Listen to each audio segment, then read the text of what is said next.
Join the Tar Heel historians of Moorhead Elementary at Camp Glen as we travel through time to discover the important events that took place on and around our school campus. Join the Tar Heel historians as we travel through time to discover the important events that happened on and around our school campus. During this time, Baywood Moon logo understand photographer took photographs of everyday camp life. She was a pioneer for women of her time, as well as a talented photographer. She became chief of publicity for the camp and was issued a uniform to wear. Established as a training camp in 1906, Carolina City became a permanent state guard encampment. It was called Camp Glen after Robert B. Glen, who served as governor from 1905 to 1909. Training camp in 1906, Carolina City became a permanent state guard encampment. It was called Camp Glen after Robert B. Glen, who served as governor from 1905 through 1909. Join the Tar Heel historians of Moorhead Elementary School as we travel through time to discover the important events that took place on and around our school In campus. 1920, the Coast Guard took over 6 Curtiss HS-2L flying boats from the Navy. The planes were used to locate schools of fish, vessels in distress, worm runners, and small craft engaged in smuggling.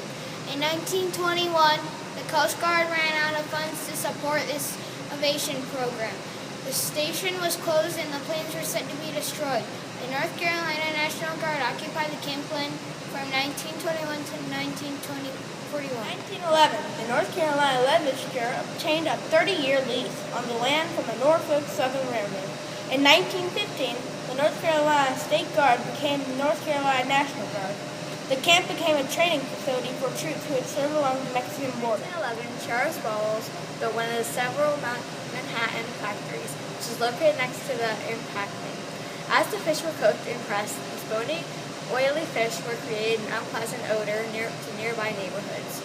Nevertheless, Manhattan Industries created many jobs in Moorhead City, Beaufort, and was often referred to as the smell of meat. The camp served the war effort by processing survivors of the sunken or damaged merchant ships and evading vessels and patrolling the coast who were looking for the German U-boats. Camp soldiers also aided in mine sweeping and maintaining a submarine net across the entrance of the skip channel in Beaufort Inlet. The camp also supplied ammunition. The Carolina City Land Company sold lots for a total of $17,000. In addition to selling lots, a town landing was built on the Sound. Understanding the importance of the 18-foot deck for a future port and the railroad ending at Moorhead City, John Mortley Moorhead and others created the Shepherd's Point Land Company. In 1862, with the approach of the Union General Ambrose Burnside, Confederate regiments located in Carolina City and Fort Macon were sent to protect New Bern. General Burnside did capture the New Confederate companies were left to defend Fort Macon. After the capture of New Bern, a party of Confederate soldiers from Fort Macon were sent to burn the railroad bridge over Newport River in hopes of slowing down the Union forces. The State Guard used the site through World War I until 1918 when the United States Navy obtained the site to establish a naval air station for refueling seaplanes. In 1920, the Coast Guard took over the camp and became the first Coast Guard air station in the United States. The first highway patrol school was established at Camp Glen in 1929. 67 patrolmen reported to the camp to make repairs and renovations to the abandoned ground and buildings. The top 37 men in the class were chosen to become troopers. Each graduate was issued a uniform, a sidearm, and a Harley-Davidson motorcycle.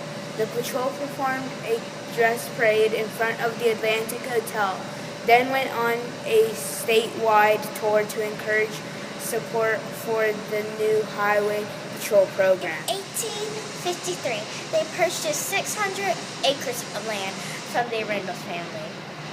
The land extended from 20th Street to Newport River. There was a small post office and a turpentine works, John Parrott of Kinston built a 3-story hotel called the Carolina Hotel in hopes of becoming a popular resort for visitors traveling and rail or water. Tourists and visitors could find their way to Caroline City by train or boat. 1942, during World War II, the Navy constructed a naval station base located next to camp for patrolling the coast and for defense against enemy submarines. Both the United States Navy and Coast Guard used these, beginning with the building of a 2-story building from the administrative offices, a mess hall, brackets machine, and repair shops, a medical facility, a heating plant, and other buildings.